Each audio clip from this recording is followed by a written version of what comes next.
All right, welcome to a special edition of the Irish Breakdown Podcast. It is Friday, April 29th, but you know what? We are not here for a mailbag. Today, we're going to do two shows. I just want to give everybody a heads up on this. We're going to do two shows today. This show, we are going to talk about the NFL draft. It was a wild, wild night last night. Ryan stayed up way past his bedtime, cranking out content, watching the draft. So we're going to talk about that. Obviously, we're focused being on Kyle Hamilton and the Baltimore Ravens. If you have a super chat question you want to throw up, feel free to throw up a super chat. Otherwise, hold off on your questions until the mailbag at 12:30, because we are going to stop this. We're going to go for about an hour, and then we're going to jump on the mailbag at 12:30. So we're going to give y'all tons of content today. Ryan's going to be so sick of talking today that I don't know what he's going to do. It's going to be bad. It's going to be bad. But it means we're going to give you all a lot of great content. But this show, Ryan, is about the draft, and we're going to talk about Kyle Hamilton being selected by the Baltimore Ravens with the number 14 overall pick. Little background on this pick. Obviously, the Ravens are not strangers to drafting Notre Dame players. Obviously, they drafted Miles Boykin in the third round of the 2019 draft. They drafted Ronnie Stanley 6th overall in the 2016 draft. They drafted Dalen Hayes in the 5th round last year. They've also drafted Capron Lewis Moore and a couple other Notre Dame guys. So no strangers to Notre Dame players, obviously. And now they get Kyle Hamilton. Kyle Hamilton is the first Notre Dame player to go in the first round of the draft since Jerry Tillery went to the Chargers in 2019. This is the highest a Notre Dame defensive player has been drafted since 1994, when Bryant Young went 7th overall. And it's the highest that a Notre Dame defensive back has gone since Todd Light went 5th overall in 1991. So even though Kyle Hamilton didn't go as high as maybe we thought months ago or a month ago, really anytime up until the NFL scouting combine, he still went pretty high. And obviously this is the second safety for Notre Dame to go in the first round of the draft in the last, I believe it's 11 drafts, since Harrison Smith obviously was taken late first round in 2012. Obviously he's turned out to be a pretty good player. And we'll see if Kyle Hamilton will be the next one. So, Ryan, let's just first talk about that selection. You wrote an article this morning at Irish Breakdown really breaking down the fit for Kyle Hamilton. Let's just kind of talk about that. So why was Kyle Hamilton a guy that the Baltimore Ravens targeted in this draft? I mean, the Baltimore Ravens historically, even going back to when Ozzie Newsome was the GM before Eric DeCosta took over, are a team that lets players fall into their lap and lets good players fall. I mean, Brian, we talk about usually, right? Bad teams usually make bad picks. Like that's usually the trend there. The Baltimore Ravens don't overthink things. They let Ray Lewis fall into their lap at pick 20 something, right? They pick Lamar Jackson at pick 32 when these guys fall right in front of them. Like they don't stare at them in the face and then look away. They're like, yes, we will take you because it makes complete sense. So this was purely a best player available pick. I don't think there's any way you can not say that it isn't, because the Baltimore Ravens just signed Marcus Williams this offseason from the New Orleans Saints to a 5-year, $70 million deal, one of the better free safeties in the NFL. They also already had Chuck Clark, who's a good, strong safety. Like he's been a contributor for multiple years now for the Ravens. So safety wasn't necessarily a need for the Baltimore Ravens. But the fact of the matter is, Kyle Hamilton was staring him in the face of 14, right, and they're like, you're too good of a player not to pass up on. We just cannot do that right now. I kind of view Hamilton as it's interesting how, well, first of all, other than Pete Prisco, it's Pete Prisco, who cares? Other than him, just about everybody just gave the Ravens tremendous grades for this. We have an article up at irishbreakdown.com where I went through and kind of took a look at a lot of the grades that were handed out on this one, Ryan. And I mean, it's like Sports Illustrated A+, Sporting News A+, Pro Football Focus gave them an elite grade. They only handed out 2. They like elite, very good, that kind of thing, whatever. They gave him an elite grade, one of only 2. Bleacher Report A+, Yahoo Sports, my guy Eric Edholm A, the athletic A. I mean, you don't often get that kind of consensus from people on the pick, and I think a lot of it has to do with what you just said. It's you got a guy that people viewed as one of the best players in this draft at 14. You didn't have to trade up. I mean, you look at the Eagles trading up to take a nose guard that may be on the field 35% of their snaps, right? I mean, that's what teams are doing, but that's why the Ravens are always consistently a good organization, because they're just like, look, we're gonna play the draft smart and take the best player available. And I think what they've done, Ryan, is they've given themselves a really excellent modern defensive player. And I don't say modern safety, modern line, but modern defensive player in that, you just mentioned they already have two really good safeties. Well, we both know even in the NFL, guys don't play every snap in the NFL, right? There's a rotation in the NFL. Number two, you're going to a division that has the Cincinnati Bengals and that loaded group of receivers who have some size to them. You're going to an organization where the Cleveland Browns just got Deshaun Watson. I always forget the receiver that they just got. Amari Cooper. Amari Cooper, right? And they're a team that's going to throw the football. You look at the Pittsburgh Steelers and with Chase Claypool, and they just drafted a quarterback in the first round.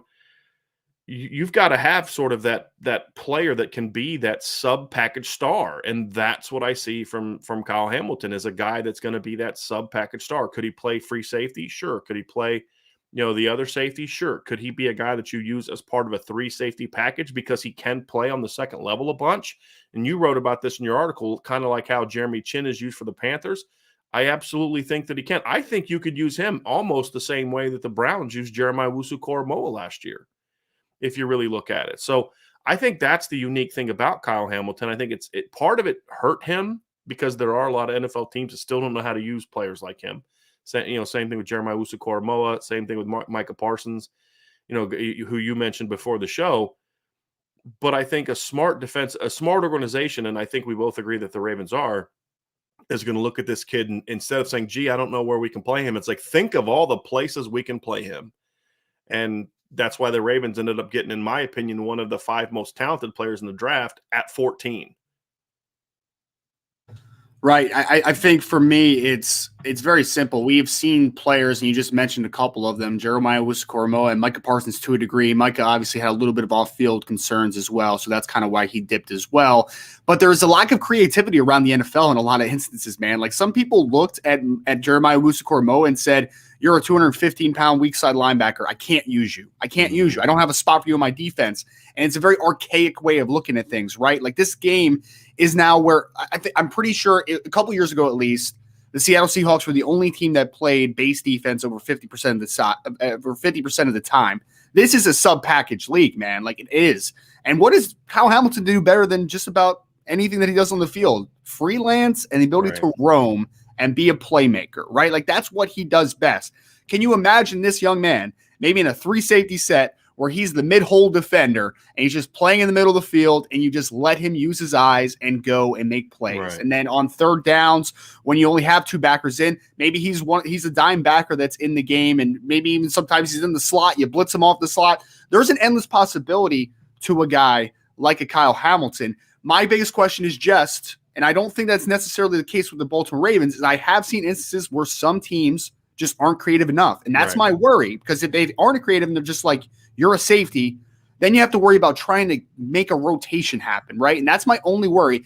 But I also think that the Ravens have shown historically that they can play into player strengths, right? Like, they have the Belichick effect to a degree. Like, they'll use what a player does best and get the most out of them. So I'm not as worried about that. And very interesting, the new defensive coordinator for the Baltimore Ravens is the former Michigan defensive coordinator. So a Michigan guy grabbed the Notre Dame guy in the first round. So just a funny little tidbit there. We'll give him a pass. He was only there for a year, so he wasn't fully indoctrinated into the madness.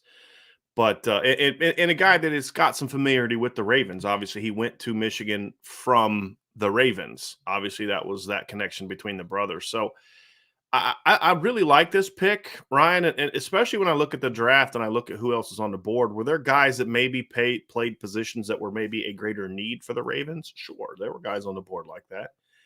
But that's what NFL teams have to do. There's this notion of, always take the best player available. That's absurd. I mean, if you're the Chiefs and the best player available is a quarterback, you're not taking a quarterback, right? It's unrealistic right. expectations. What There it are is. times when that is the case. You have to look at and balance between best player available with what our needs are, and sometimes you look at a guy like Kyle Hamilton, say we don't technically have a need for Kyle Hamilton, but this kid's too good to pass up, and we can find a way to make it work. And I think that's going to be the key. Can they find a way to make it work? That is going to ultimately determine whether this ends up being a great pick in actuality, how it pans out, or just a great pick on paper the day after the draft. I think that's ultimately going to determine just, whether or not this is going to end up working for him. And I think it could end up being a good thing for Kyle too, because, there are parts of his game that need work. I mean, we've talked about that. He did freelance a lot at Notre Dame. He was allowed to, freelance a lot at Notre Dame. I don't think he ever necessarily got comfortable in a traditional safety role, which is fine. I mean, that'll help him in what we're talking about. But there's parts of his games that need to get cleaned up. Coverage, his footwork and coverage can be inconsistent. Things along those lines. Where in college he was able to use elite athleticism to overcome that. You can't always do that in the NFL, right? Because you're going against other elite athletes. And again, elite athleticism to me is what you show on film, not what you show in shorts, right? So to me, I think this could be a really good thing because he's not. If he would have got picked in the top 5, let's say the Lions would have taken him at 2, or the Jets would have taken him, there'd have been this thought that he has to go in and immediately be a difference maker. And I don't know if there's going to be that same pressure on him in Baltimore, Ryan, because he's not necessarily being looked at as like, you got to come in and you're going to beat out Chuck Clark, or you're going to beat out Marcus Williams. And, that Marcus Williams, is it Williams or Williamson? It's Williamson, right? Williams. Okay. Mm-hmm. I always get him confused never mind. Anyway, but Marcus Williams, you don't have to do that, right? You come in, you find your role, and if you're ready to play, we're going to find a place for you to play. And I think that takes a little bit of the pressure off Kyle to say, hey, let's work on some of these things. You can limit them. You can make him a more of a package player right away until he kind of evolves his all around game. And I think once that happens, he's going to have a chance to be a special player. Yeah, and I mean, I'm excited to see if they do use some three safety alignments. Obviously, instead of using maybe a bit more traditional nickel, maybe you go a little bit of a bigger nickel where Kyle's maybe that slot defender to a degree. Also, Brian, one thing that I think is very important to mention is Kyle Hamilton's a safety. I'm not saying that he's going to be a full-time linebacker, but the Baltimore Ravens have not been great at linebacker, man. Patrick Queen has really not materialized to the player they thought he could be. So Kyle could help 2 different levels of this defense pretty early on in his career, at least in a sub-package role at worst. So I think he kind of hits a lot of thresholds that you want as far as the ability to help the team. I think it's a great situation for him to be a part of a good organization, a good coaching staff. Stability is a big thing. And when you think of Baltimore Ravens, not only do you just think of great defenders, I mean, I think of Ed Reed. I think of, they had Earl Thomas there for a couple years too. Like, they've traditionally had some great safeties on the back end. They tend to prioritize that position, obviously, with the 5-year, $70 million deal they gave Marcus Williams this offseason. Like, that kind of speaks to that very firmly, that's what they value. So I like the fit for everything it is. I am just I'm not worried per se. I just hope that this coaching staff has a plan for him. And one other thing I was curious about, Brian, I would love to hear your comment on this. It was assumed that the Eagles jumped up to 13 because the Ravens wanted Jordan Davis. I am curious who they would have taken, the Ravens, if Jordan Davis and Kyle Hamilton were on the board, because very different conversations, right? Jordan Davis, like you said, he might play 35 to 40 snaps. It might be dominant at the 35 to 40 snaps, but what is the impact on passing downs? And then you have a multi-dimensional player like Kyle Hamilton where he doesn't fit traditionally what a safety might play, and he's going to have to freelance a little bit, so you're going to have to plan for him. So the evaluation of the safety position versus a nose tackle, it's just a couple fascinating tidbits from last night, man. It was a bizarre draft, but there's also fun, like, just football talking points, like how the game's evolving, where the game's going a little bit.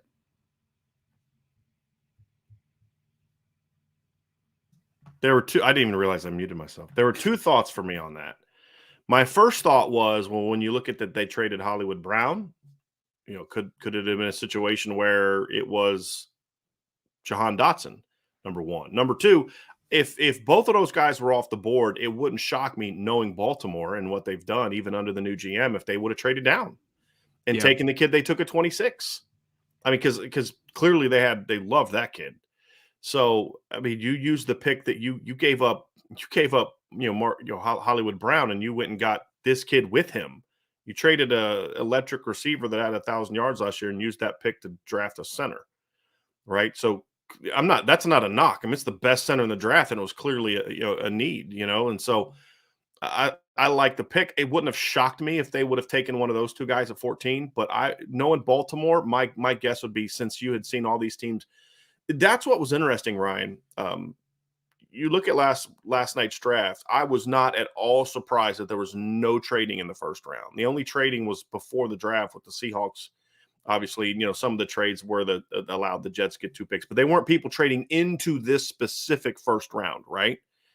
The other than the Seahawks, right? That was the only one where they were looking to get in this first round, but more so looking to unload Russell Wilson. Where I thought the trades were going to start is about when they did, around 13 to 15, a little bit sooner than I thought, but because that's where this draft was. Like, you could get guys, and you and I discussed this before the draft, you could get a guy at 15 that you could get that's going to be similar to what you can get in the top 7 or 8, right? It's not an elite top of the draft, top of the board draft, but it's a great depth draft. And so there were going to be teams making phone calls to the Baltimore Ravens of 14. And if he's not sitting there, then then he's out, right? So then they're out of that pick. So I could see that, because I think 14 might have been a tad too high for Jahan Dotson, in my opinion.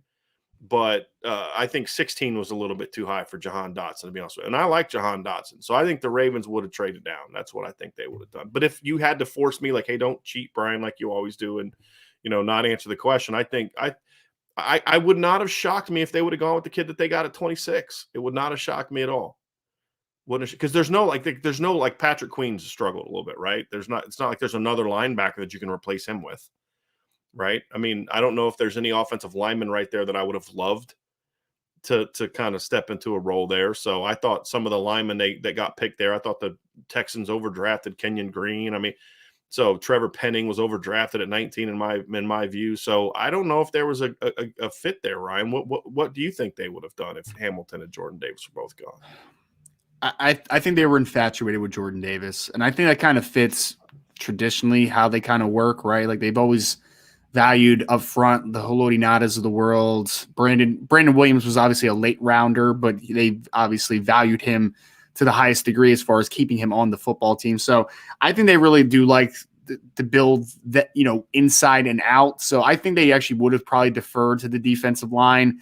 Wide receiver's a funky one, man. That's my question, though. Who? That would have been the question. I was saying, if Jordan Davis, if the Eagles didn't leapfrog them to get Jordan I get Davis. that, but like the premise was, if Jordan Davis, Kyle Hamilton were both gone.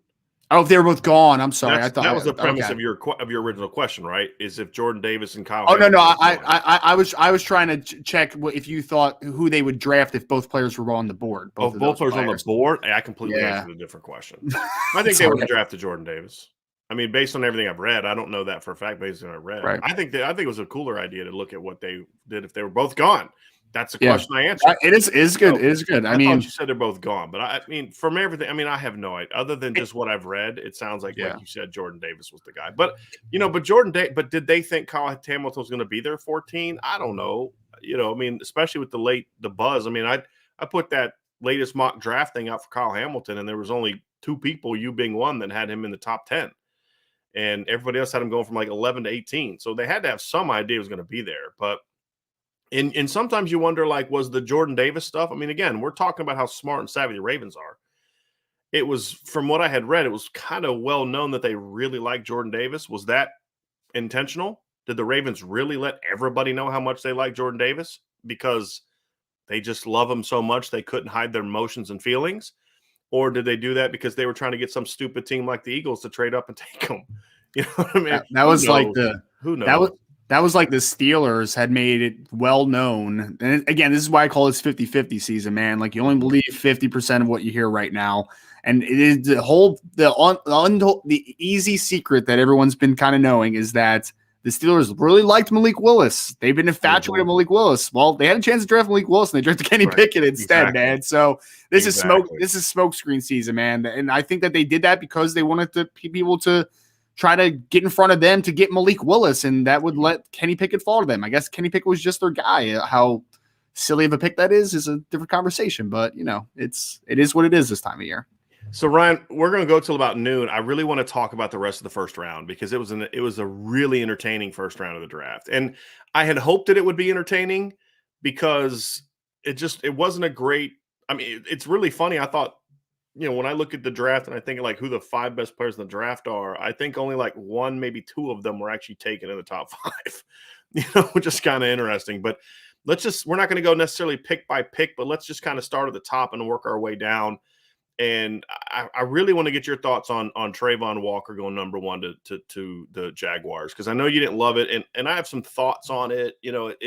This is the danger you have in a draft that really doesn't have a surefire. Wow, that guy's a great player, and do you take the safe pick in Aiden Hutchinson? Do you take Trayvon Walker on the upside? Do you take a lineman? And they went with Trayvon Walker. Yeah, I mean, I would have went Thibodeau personally. That's just kind of like my whole sticking point there. Mm-hmm. But the reason that you take Trayvon Walker is we talked about the athleticism, right? Like the unteachables is so important at that position. So 6'5", 272, 35.5-inch arms, 4'5", 140, 40-inch vert. Like it's absurd numbers, man. He's a darn good athlete, right? And he played in that odd man front where he was playing mostly head up alignments. He was playing 2s, he was playing 4s. He wasn't playing like an outside shade of anybody. So there's a clear projection to being a full-time edge.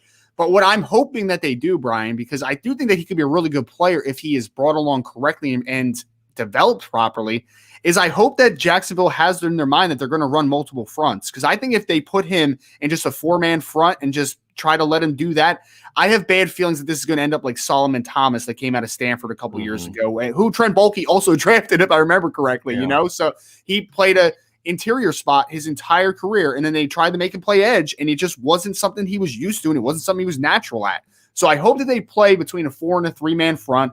Let him also still play his head-up techniques at times. Let him be more DeForest Buckner than a true edge, right? Like that's, I think, the ideal situation for him. But again, Doug Peterson's staffs came in, right? So obviously it's going to be more competent than Urban Meyer.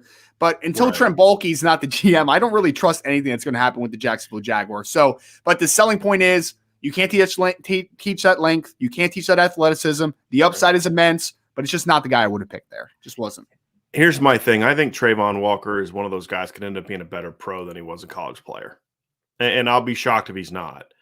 But there's a difference between that and justifying being the number 1 overall pick. I mean, it's kind of, we've talked about this before, like your perception. If Dak Prescott was a top 10 pick, what would the perception of it be relative to what it is now? Right. And if Mitch Trubisky would have been a 4th round pick compared to being the number 2 overall pick, how would people perceive him? Would they have been as disappointed by him or like, hey, you know what? This guy turned out to be a pretty good player. Where you're picked matters into how you're perceived and the expectation. Because number 1, you're paying a guy that's picked number 1 overall a lot more than you're paying guys picked in the 4th round. I just don't see a scenario in which he justifies being the number 1 overall pick. And I'm with you. It's like, look, this is the weird thing about this draft is there's this film like, at the end of the day, you go to the film. This was a draft loaded with people taking guys based off workouts and intangibles and not film. This was an analytics-based draft. This 100%. Was not a film draft. Yeah, 100%. And it's going to end up costing some people because, like you said, the best edge player in this draft was the 3rd edge taken in this draft. And I'm sorry, like the Lions and the Jaguars, and like the Lions like sprinting up to the thing with the card, right after Trayvon goes number 1. It's like, oh, okay, local kid, great story and all that, but he's a good football player that should have been in the 15s to 20 range, not number 2, in my opinion. 100%. And we're talking about Aiden Hutchinson. And look, it's like people are hammering the Texans for taking Derek Stingley, right? And I'm like, I actually don't have a problem with that because, again, you're picking 3rd. There's really nobody there that's unless you want to take Kayvon Thibodeau, who I felt was the best player in the draft. But, like, if you're going to take a chance on a high upside guy. And that's where I kind of don't have a problem with what the Jaguars did. Because do you want to take a safe player like somebody said, the smart pick would have been Evan Neal, get a player to protect the quarterback. And I would have had no problem with taking Evan Neal. But again, Evan Neal's not the number one player in the draft. He's a good player. You're drafting a right tackle number one. I don't know how I feel about that, right? Like, I don't know if he can be a left tackle, right? So you could take the safe pick, but you're paying a lot of money to that safe pick. I think they took a chance on a guy, like you said. If we can turn that athleticism into production with our coaching, I think they're betting on themselves. And that may not be smart. It may not pan out, but I get it at least. That's the same thing with Derek Stingley. Like, do I think they should have taken him number 3? No, I'm not saying that.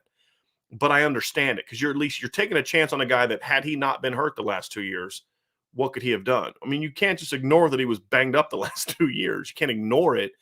But I think that's what you get yourself in those bad situations, Ryan, when you're in a draft where you're picking in the top 5 and nobody wants to trade into the top 5 for a reason. Like I heard, like the first 10 picks went by so fast. That only happens because nobody's phone was ringing. Like, that's the only reason it happens. Because during the lead up to the draft, they'd had all these conversations about trades and nobody was interested in moving up. Well, and did you even see the trades that did happen? So like when Detroit went from 32 up to 12 to take Jameson Williams, who was it that traded with him? It was the Vikings. The Vikings barely got any compensation back for it, man. It was like a pick swap in like a second round pick or something like that. They moved 20 spots. 20 spots. Yes. It's insane. Yes. Yeah. It was not the year to trade, man. It was the year to trade up. I'm sorry. The year to trade up. It's not the year to trade back. Like, it just wasn't that year. I get what you're saying on that, but like, to me, it's kind of like, do you, if you're sitting there at 12 and you're like, there's nobody that we think is worth paying the number 12 overall pick, you load up on picks because you're going to, I mean, look, they got a guy in Lewis Sign. I mean, is there a huge difference between Lewis Sign and, whoever they would have got at 12? I would say, yeah, because I would have said stay there and take Kyle Hamilton. You know what I mean? But here's the problem with that. Kyle Hamilton and Harrison Smith are almost the same guy. Right? So they won't complement each other, and so anyway, it made it very intriguing. But you look at some of those, I'll tell you the two teams, I can't believe I'm saying this, but the two teams in the top 10 that I thought did the best job were the Giants and the Jets. And I can't believe I'm saying that, but I'm shocked. I mean, the Jets, I had some people that I was shocked some of my buddies didn't like the Ahmed Gardner pick at 4. I did.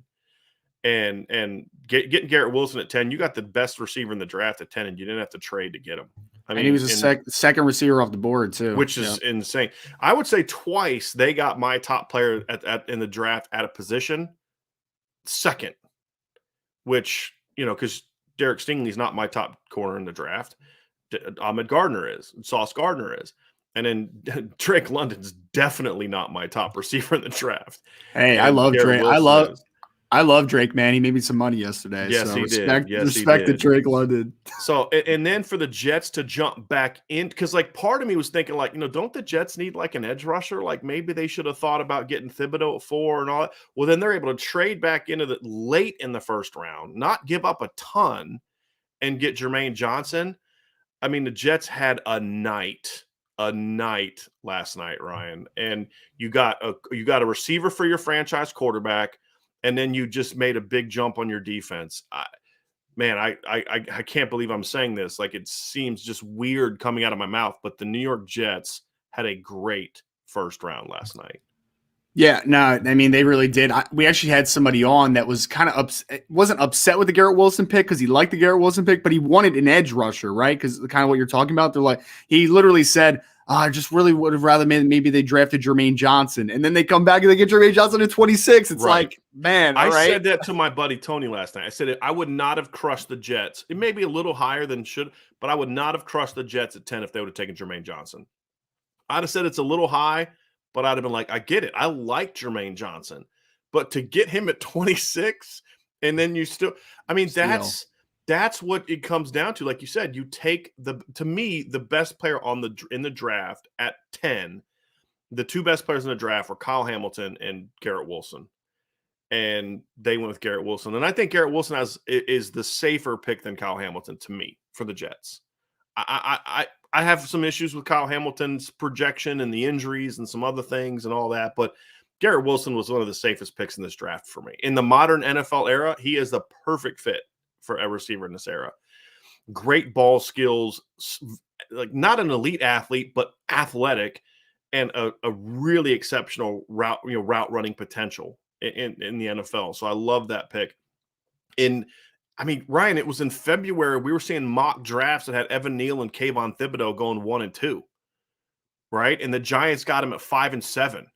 I mean, just a great draft. I mean, talk about building around your young. There's no excuses for Daniel Jones now. I mean, he's going to have good protection. He's got some weapons to work with if they can stay healthy. I loved what the Giants did in those 2 picks. I can make an argument, and it is true for me, but obviously this is, individual to everyone.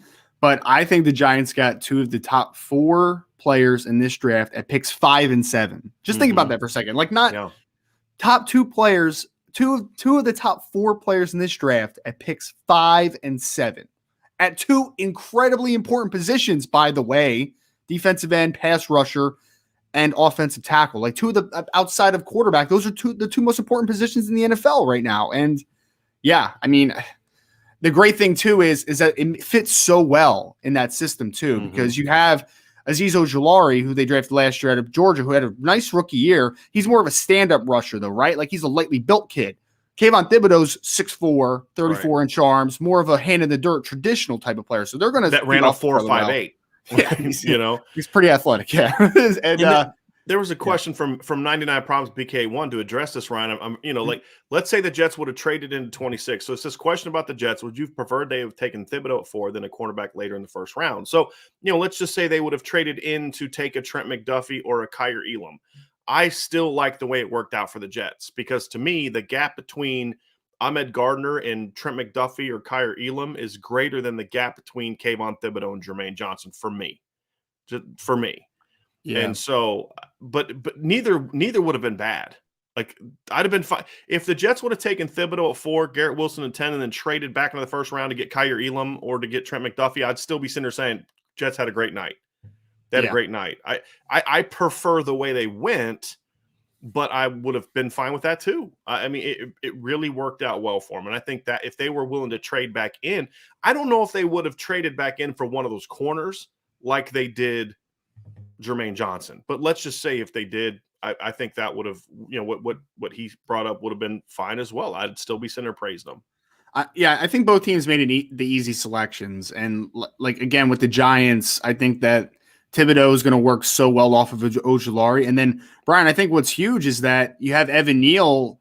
The one thing that I was worried about was if Charles Cross was the guy at 7, who I really like. I like Charles Cross out of Mississippi State, but he's only played left tackle. And I don't want to move Andrew Thomas, even though he played right tackle a little bit at Georgia. Like, I don't want to move him after the season he just had. Right. Now you have Evan Neal, who had also played right tackle at Alabama. Like, it's easy plug and play. And at pick 7, right tackle, that's fine, because you just have your bookends now. Andrew Thomas and Evan Neal, that is your starting offensive tackles for the foreseeable future. So just Andrew Thomas is young. Yes. I guess people don't realize about Andrew Thomas. He's going into his 3rd year in the NFL. He's young. He's like 22 right now. Right. He's a very young player.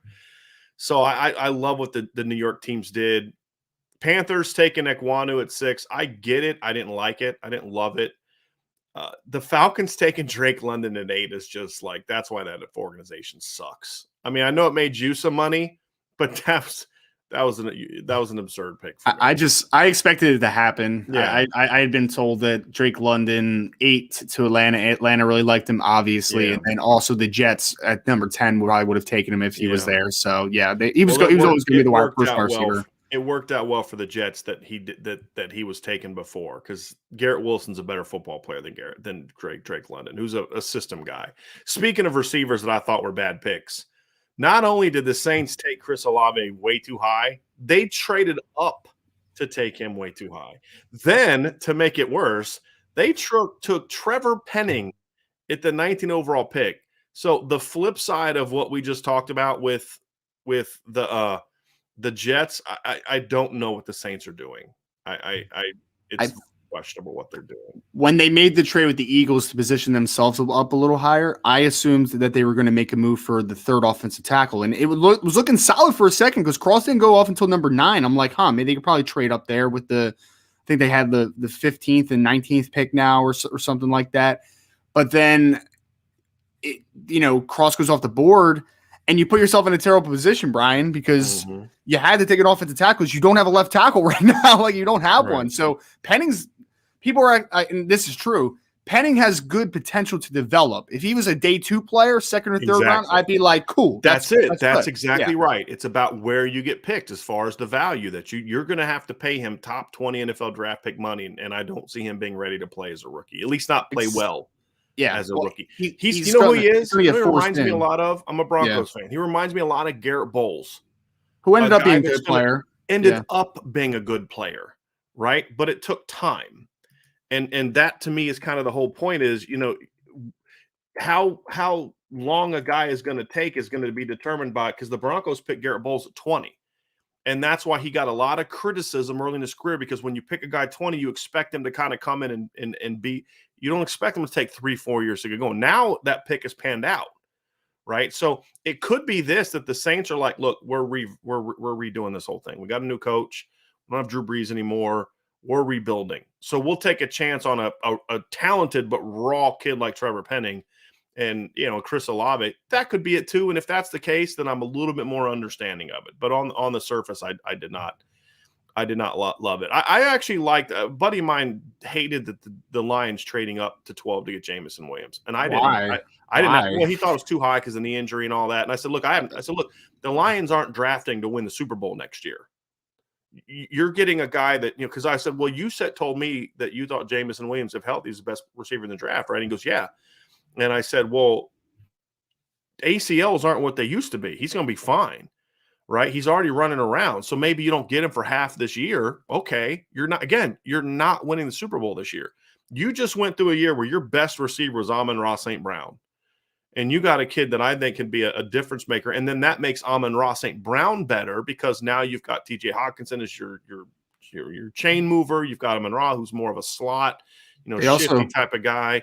They also signed DJ Chark in free agency too. So, right. And then, so to me, this was a good move, because again, you're a team that's building for the future. And, that's why I didn't love the Aiden Hutchinson pick. I would have liked to see them be a little bit more bold there at number 2. But if you could have got Jameson Williams and Kayvon Thibodeau, I'd be feeling a different way about the Lions draft right now than I do at the current moment. Well, Aiden Hutchinson was more likely to eat a kneecap off or whatever Dan Campbell likes at the coach. Do you remember that little opening? Weird dude. He was a really weird guy, man. It's like that's why you don't make fullbacks head coaches, man. They're tight ends head coaches, because that is a weird dude. I did like the Seahawks getting Charles Cross at 9. And as someone who likes Drew Lock, I was a big fan of that. Because like you, I could have. To me, he's actually my favorite tackle in the draft.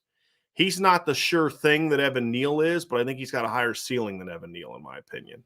That's my thoughts on Charles Cross. He's the best pass blocker in the draft, and I thought he took a huge step forward from 2020 to 2021 in terms of anchor and just power profile. Like, he really filled out this past year. So yeah, I agree. It was so weird because I had been like jokingly mocking weird people to the Seahawks, because when they've been picking in the 20s or 30s over the years, they've picked just the weirdest guys, like LJ Collier, Jermaine Ifedi, like all these weird DJ Fluker, like all these weird dudes where you're just like, what are they doing, man?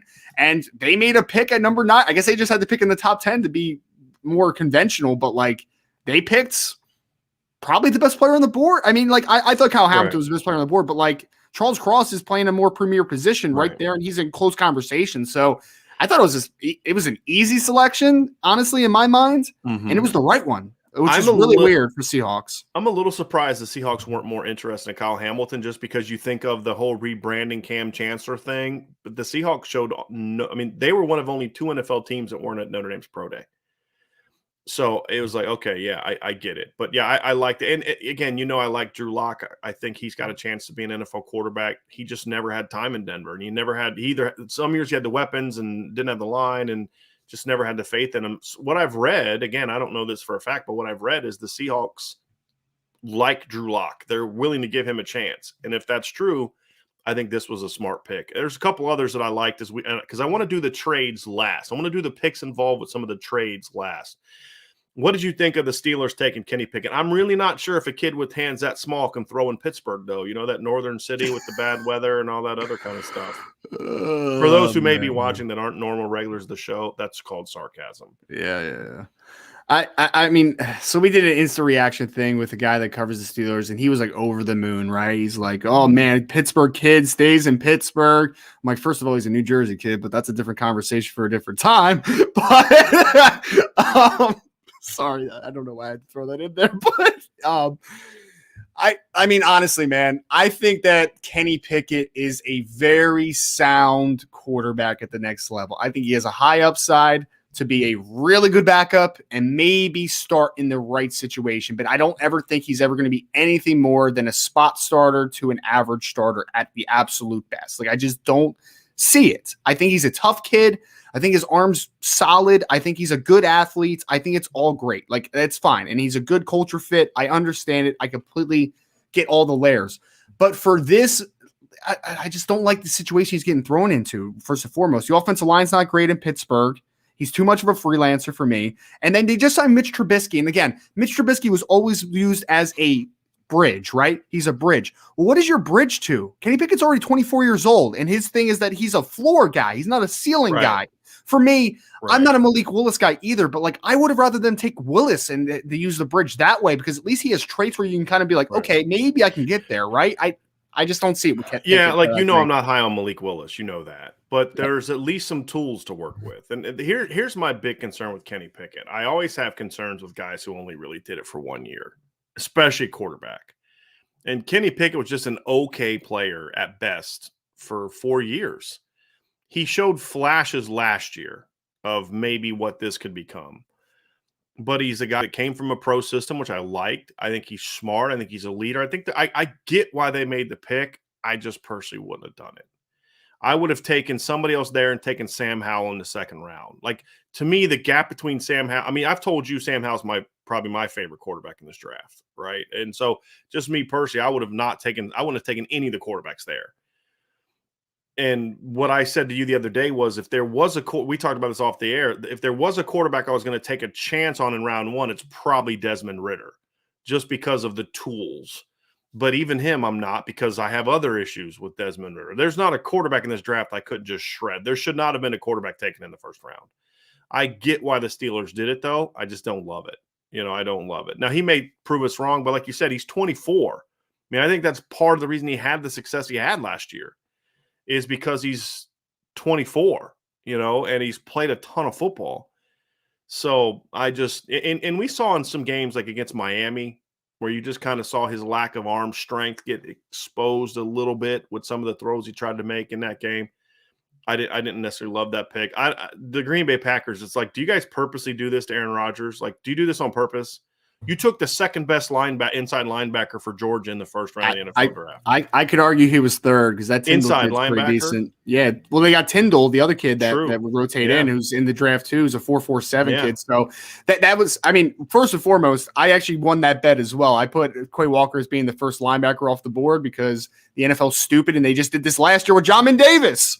Right. So it was going to happen again. You took him over Jeremiah Usu-Cormo because of.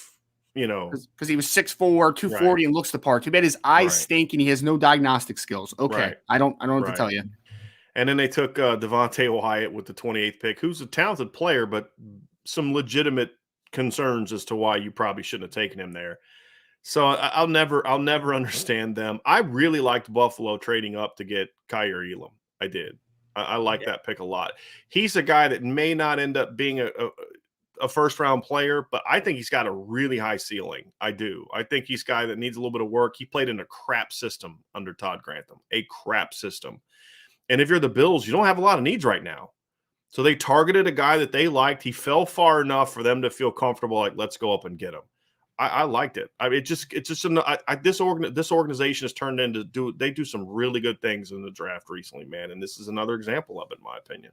Mm-hmm. Yeah, no, I like the Kaiir Elam pick. I forget I was on a podcast or I put it on Twitter the other day. I'm just like, why are people not mocking him in the first round more? He's 6'2", with length, ran 4.39, and played a lot of football at the University of Florida. Like, what Right. exactly am I missing here? Like, yeah, there's things to improve. I think his press techniques, though, is pretty nice. I just think that he gets a little overly concerned with physicality at times, which Right. is teachable. You can reel a guy back. It's hard to make a guy more aggressive, but you can take some aggressive out at times, right? So I like the Elam pick, and especially I think Tre'Davious White's going to miss a little bit of time to start the year, so they need another cornerback to step up. And then when he comes back, you got those two. You got Dane Jackson, Teron Jackson inside at the nickel spot, and then your secondary all of a sudden with the two safeties behind him, Poyer and Hyde. That's one of the best secondaries in the NFL.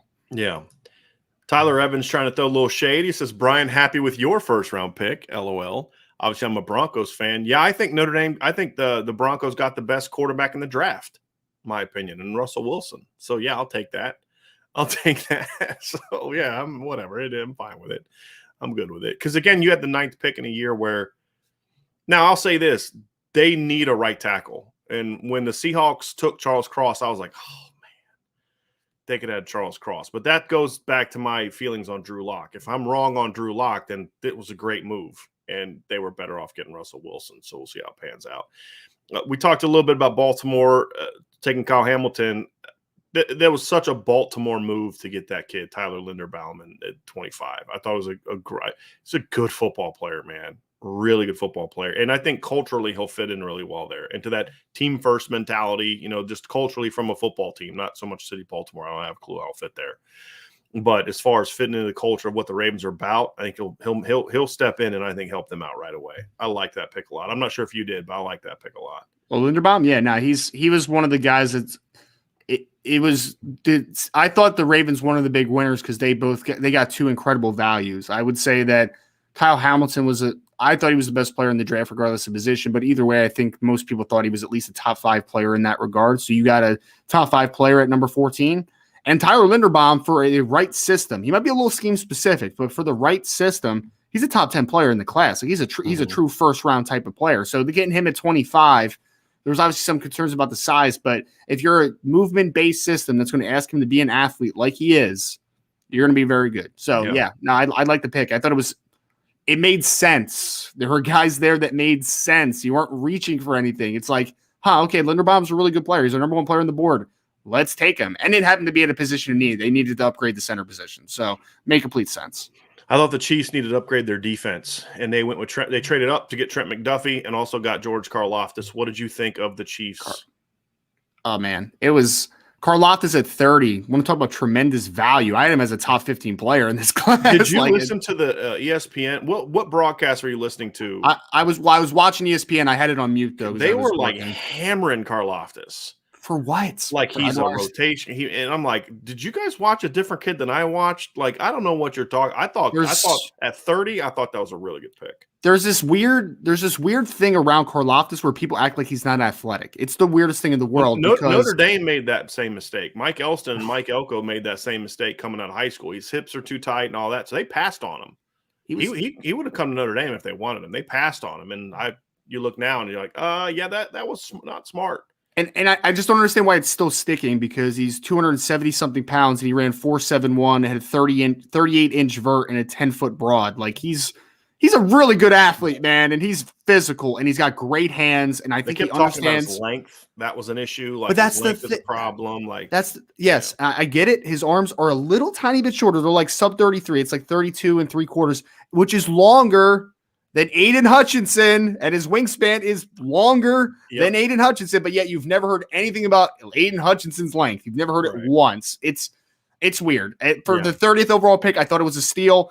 And I like Trent McDuffie. I really do. I thought that was a really good selection for the Kansas City Chiefs because they need a plug-and-play corner. Like his ceiling might not be as high as some of the other guys in this class, but you can depend on him, man. Great zone instincts, just a great, smart player. A Jimmy Lake corner. Like, that's what he is. Well, I was going to ask you, who do you think would have been the better fit at 21? You had 2 corners really on the board that were draftable there, right? It was McDuffie and Kyer Elam. Who would you have taken at that pick? Or is it one of like, I think you're good either way? Well, I mean, honestly, the corner that I would have taken, but he's fallen to the second round because of injury concerns. I would have taken Andrew Booth Jr. though if he was cleared. I think that he is a really good football player, but he fell out of the first round because there are some injury, some medical that came up or whatever. But Out of those two, I would have taken Kyer Elam just because I think there's a higher upside to a McDuffie. Like I think that you can foresee him being a true number one corner if he's developed properly. For McDuffie, I think he could be a number one corner in a pinch, but like I think he's just a really good number two corner. Like he's a guy that you can depend on. So what you're saying is, Ryan, since the Chiefs are in Super Bowl mode right now, they needed a guy that for sure could help them right away. Even in 5 years, maybe Elam ends up being a better player, but you feel like it's more about taking a guy right now. They went with the floor. I mean, it's just like last year. Creed Humphrey might not have had the highest ceiling in the world, but like they looked at him, they're just like, but he can help us win right now. You know, like he's ready to play. It's the same type of situation. Let's talk about a couple of the trades here as we wrap things up, Ryan. There was 2 big trades made in the first round, and I'm not talking about like trades for picks, but I'm talking about trades for players. So we talked about some of the trades for picks. We talked about the Eagles moving up. I think that was silly to move up to 13 to take a nose tackle who's going to be on the field for less than half the time. I think that's absurd. I thought the Saints. I like Chris Olave more than you do, but trading up to 11 was insane to me. Taking him at 11, sitting there and taking him at 11 would have been way too high. You gave up picks to move up to 11 to get him. I had him in a mock draft in the 20s. If he was drafted in the 20s, I would have been like, okay. If he would have been drafted in the teens, like late teens, I'd have been totally fine with it. If a team would have sat there and they had a need. I like Olave more than you do. I think just because of the need, I think he fits the NFL. He's a good route runner, all that stuff. Not a great player, but to trade up and get him was silly. I want to talk about the 2 trades that involved current players and draft picks because I thought this was fascinating. So I've talked to a lot of Tennessee fans that are absolutely losing their minds over what the Titans did yesterday. And I'm not going to lie to you. I have no problem with it. They traded A.J. Brown to the Eagles for the number 18 pick, right? And they took Treylon Burks. You basically traded one guy for a similar guy from how he fits into your system, right? You're a running team that got a big physical vertical pass catcher who's going to make about $3 to $4 million a year, and you traded away a guy who was not happy with his contract, who's now making $25 million a year, who's been a good player in the NFL, but not an elite player in the NFL. I have no problem with what the Titans did there, and I know I'm in the minority there, but I really like Treylon Burks a lot. And you got a younger, cheaper guy that you now can control for 5 years. Man, but this goes back to what I said a few years ago. Titans fans lost it on me on Twitter when I was like, that was stupid to give that much money to Ryan Tannehill after one good year. I'm sorry, I was dumb. And now they're regretting it. They're paying him way too much for what he's producing. But that's the reality. You have to live in that reality of salary cap. You're giving too much money to your quarterback. You got a really good wide receiver who I think is better than at least 2 of the guys taken ahead of him in Chris Olave and Jahan Dotson. You got a pretty darn good receiver. You got extra picks, and you just saved yourself $20 million a year. I liked it. Well, no, I like Treylon Burks in the vacuum for a second. To your point, he was my 4th ranked wide receiver in this class, so I also did like him over Olave and Dotson. So I agree with you completely in that sense, and he does fit very similarly to how AJ Brown wins. He's kind of a short separator that is a yak guy, and he is going to break a lot of tackles, and he's going to do that type of thing. And then there's that speed concerns over Treylon Burks. Go watch him against Alabama, man. Like he plays fast. Like he's running away from one of the more athletic secondaries in college football. You know, Alabama's secondary wasn't great last year, but all those Jalen Armour Davis and the McKistry kid, like they can all run. Like they can all really run. So he's a really good football player. I didn't love it. I didn't love it because I understand there's multiple layers to it, right? Like $25 million a year is a lot. It's a lot for a wide receiver. It really is. AJ Brown, though, is a proven commodity. So anytime that you change a proven commodity for someone that you don't know yet, it's still projection. There's always a risk, yeah. Yeah, because Tennessee is, I mean, people forget, like they had a quick exit in the playoffs last year, but they went 13-4. They were number 1 seed in the AFC. Like it's not like they're a long way away from competing potentially, right? They just need like one really hot, December into a January. Like they just need that type of run. So that's the only reason that I pushed back on it a little bit. Like I liked, again, number 18 pick for Treylon Burks. I'm cool with that valuation. Right. I'm cool with that. I like Treylon Burks a ton. It's just this when you're basically just replacing him with AJ Brown, I don't think you got better necessarily. You kind of I don't think that's how they're looking at it. I think what you did is you just because Trayvon, I mean, look, AJ Brown wanted a contract. right? Like, which means what do receivers do when they want a contract? They don't play, right? So you just saved yourself what would have been however big of a hit, right? He's going to make 25 million and you're paying a guy to replace him 4 million, which means you now have money to go out and do other things with that. And that's where I'm coming from.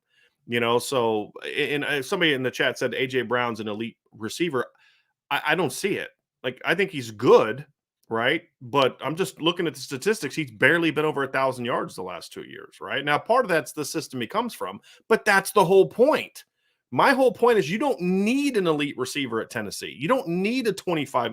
Well, in their mind, they don't feel they need a $25 million receiver in that offense.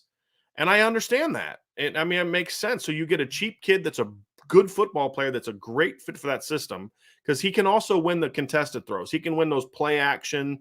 You're coming down, bringing 9 in the box, trying to stop Derrick Henry, and you got a one-on-one outside. You throw that sucker up, and he can go win it, right? And I like that about him too. So I think it's a good fit. And like you said, Ryan, I don't think this move ends with just Treylon Burks replacing A.J. Brown. I think the money saved is then going to impact their ability to go out and sign some areas where they can improve their football team. And I think that's what I liked about it, in my opinion. That's fair. So the other one here's the other one. Arizona trades the number, 25 overall pick to reunite Hollywood Brown and Kyler Murray. Ryan Roberts, let me hear it. Man, I mean, the Cardinals have a lot of talent on their team, but they are run by dummies. I mean, what do you want me to say about it, man? They have a head coach that could never win more than 8 games in college, and then he got a head coaching job in the NFL for some reason, and he's handicapped this talented franchise. Like Kyler Murray is a talented dude. They've had wide receivers. They have guys on defense that are pretty talented too. Isaiah Simmons and all those dudes, and Byron Murphy, and they just had Chandler Jones, who's now out the door. They signed J.J. Watt last year. There's talent on that roster. They win in spurts. It's just flash, man. Like, that's all it is at the end of the day. Cliff Kingsbury wanted another weapon. He wanted another shiny toy. He got a shiny toy. And if anybody watches Marquise Brown, I think there was a couple of Baltimore fans in here. Marquise Brown is not that great, man. Like, he's a solid wide receiver in the NFL who has a lot of speed, but like, he's not anything special. This was just a drastic overpay for a good NFL receiver with speed. Yeah. It was such a dramatic evidence of why one organization wins consistently and one doesn't.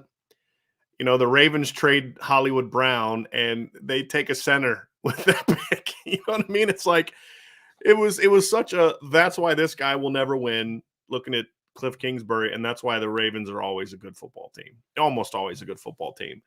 It was hilarious. It was hilarious. I got a big kick out of that. I got a really big kick out of that. Did you see that he was already in Arizona for their draft party when it started too, which is pretty Hollywood funny. Brown? Yeah, Hollywood. Somebody said something in the chat. I don't know. Again, I don't follow the NFL as close as you do. That he had asked for a receiver. He had asked for a trade. He had asked to be traded out. Hollywood did. I hadn't heard that. I hadn't heard anything about that either. It might be true, but I hadn't seen it either. Yeah. So overall thoughts on the draft, Ryan? Anything else that you'd like to kind of share before we get out of here? But don't leave, everybody. We are going to start our mailbag here in about 30 minutes.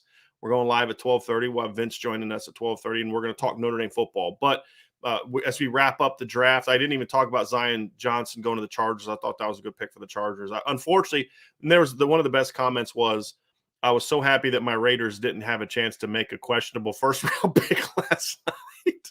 Well, you don't have the same management anymore, though, so maybe they wouldn't make a terrible pick. Alex Leatherwood's not in the draft, so you're safe. There you go. Mean, for me, it was interesting to see all the movement late in the first rounds, and there was a lot of it.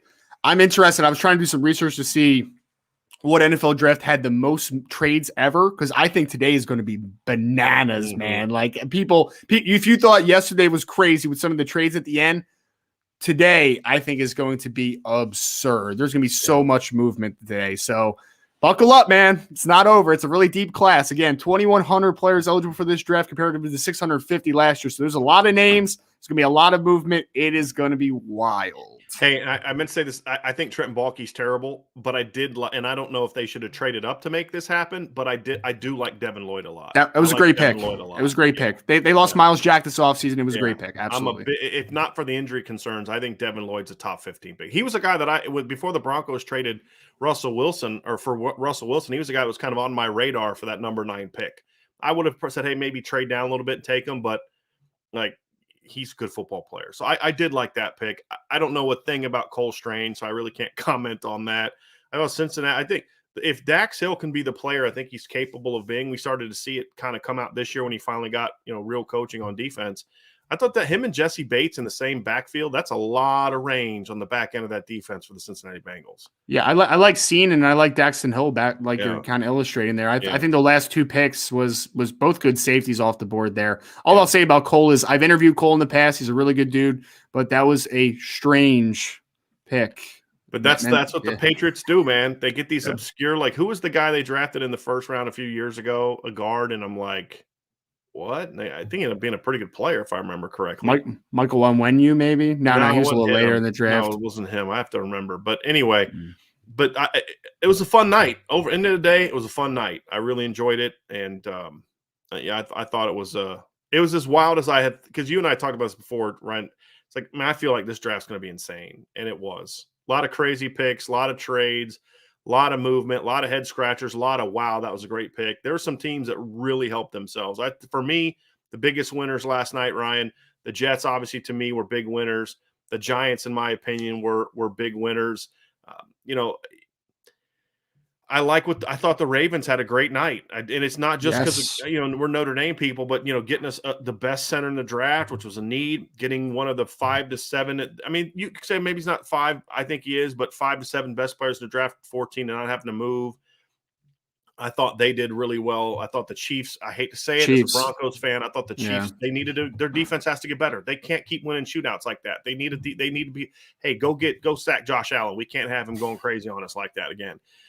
So there's some teams that did well. I thought the Eagles, in my opinion, and you may not agree with this, I thought the Eagles wasted an opportunity to get better last night, in my opinion.